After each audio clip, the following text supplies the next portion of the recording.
It is our promise to you, you did not come to struggle and suffer, but you did come to focus, which means diversity serves you extremely well.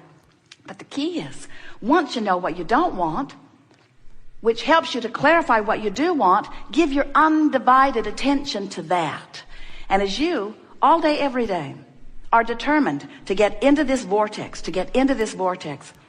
it is our promise to you that you'll get in and you'll get in and you'll get in. And sure, the vortex is going to spit you out, because you don't have the ability to get in there and think only pure thoughts about everything. You're a creator, you're a sifter, you're a sorter, you're a diversified person exploring contrast, and it is the most normal thing in the world for you to get in and the vortex to spit you out. But you meant to spend way more time in this vortex than you are being in this vortex. It was your plan to be mostly in there and occasionally out, and we got to tell you, you've been out of the vortex long enough to create enough in the vortex work for 20 or 30 lifetimes. In other words, you really don't owe it to anybody to get out there and struggle yourself into clarity. We think you know what you want. You know what you want. So, vibrationally speaking and emotionally speaking, this doorway to this vortex, this vibrational state of being, on the emotional scale is somewhere between hope and belief. In other words, if you are in despair or anger or revenge, you're nowhere near the vortex. And even though who you really are is in there and law of attraction is calling you home, you've got enough resistance going that you're not going easily. And that's what negative emotion is. Did you get that? Negative emotion is the larger part of you calling you, pulling you, but because of your resistant stance, you're not going easily. Oh, you're going. Because when you croak, in you go. You're going. You're just not going easily. And the fact that you're not going easily is why you have those hurtful, painful emotions that can even turn into illness.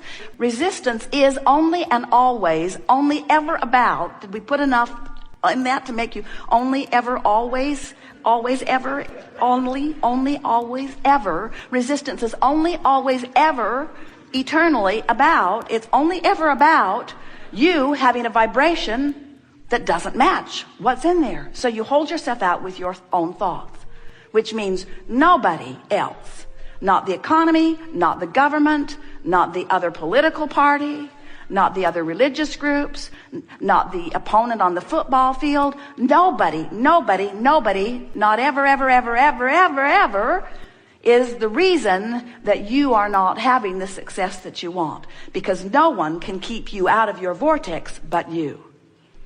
Unless you want to say, oh, they were there and I saw them, and because I saw them, I didn't allow myself into the vortex. So they really should be different, because I might see them again. I don't have the ability to focus. I just look around everywhere. And I might see something that might hold me out of the vortex. So it seems to me that the best plan of action, this is what humans say, seems to me that the best plan of action would be for us to all get together and decide what the perfect one way of life is, and then we'll just make everybody be it, and then it'll be a lot easier. And we say, how is that working out?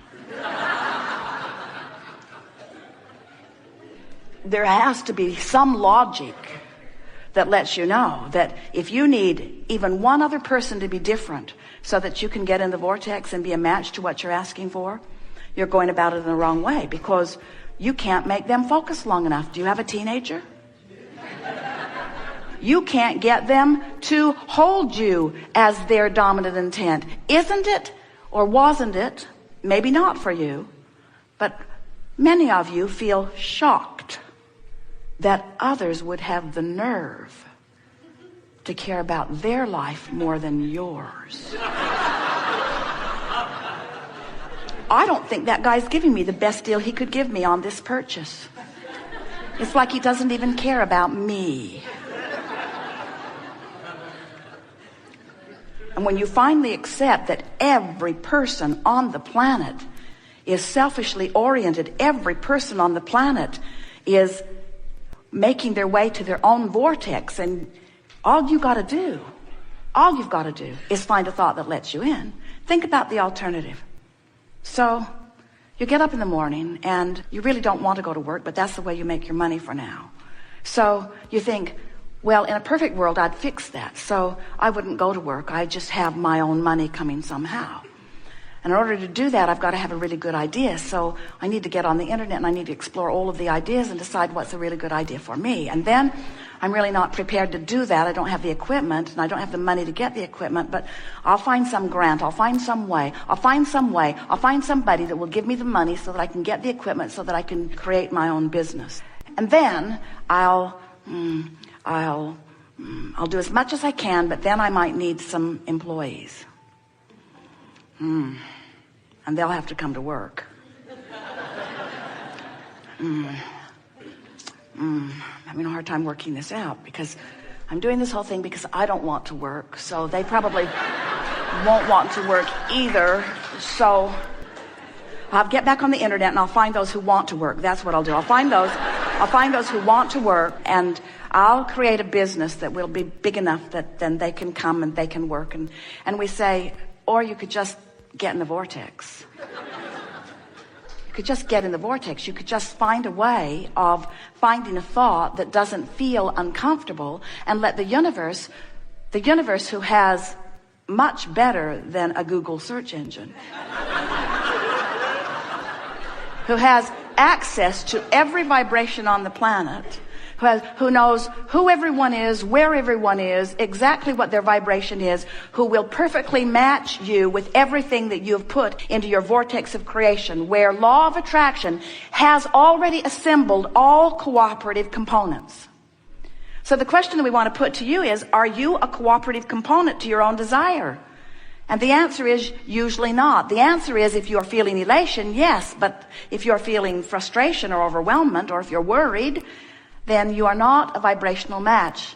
You are not a cooperative component to your own creation, to your own vortex. So here's the thing that we want to sort of lay out there for you to bubble in the air as we are moving forward today. Because if you can reconcile this, then all of this will come together easily for you. We just want to ask you this one simple question. Is it easier for you to control the behavior of a substantial number of people and circumstances and events in order to give you something that you can look at that will take you easily into the vortex? Or would it be easier for you to just focus your thoughts on things that take you into the vortex? Well, pretty clear, isn't it? Much of your world is going about it in such a backwards way. They're saying, when I see that, I feel good, but when I see that, I feel bad. So we need to make laws so that that can't happen. And we say, are your laws doing the trick for you?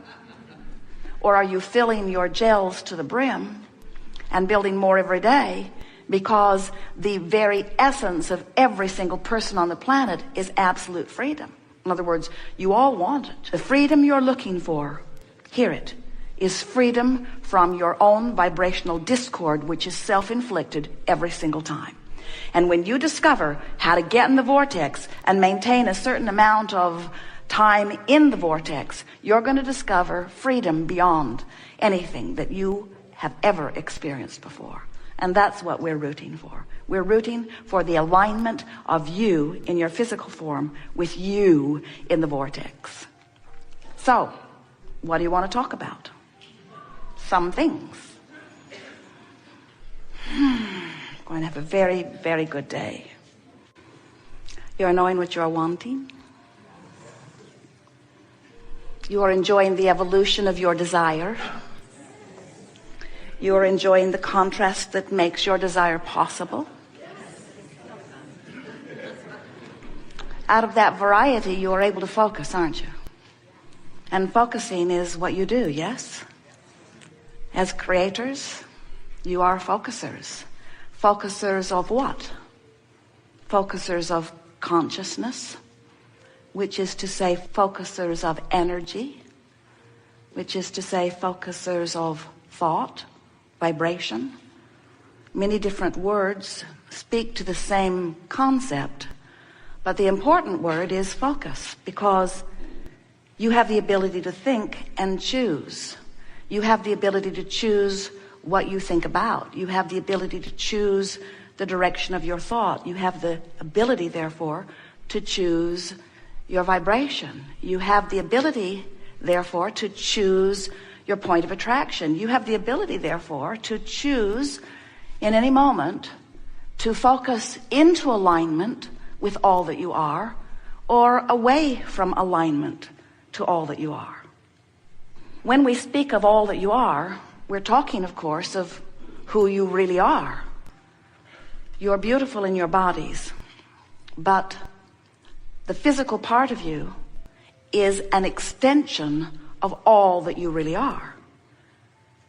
You were source energy before you came forth into this body. And a part of that consciousness, thought, was focused into this physical body that you now claim as the personality that you know as you. But we claim much more of you as you than the personality that you know as you. Because we know not only who you were before you came into this body, but we know that who you were before you came into this body still exists even though you were in this body.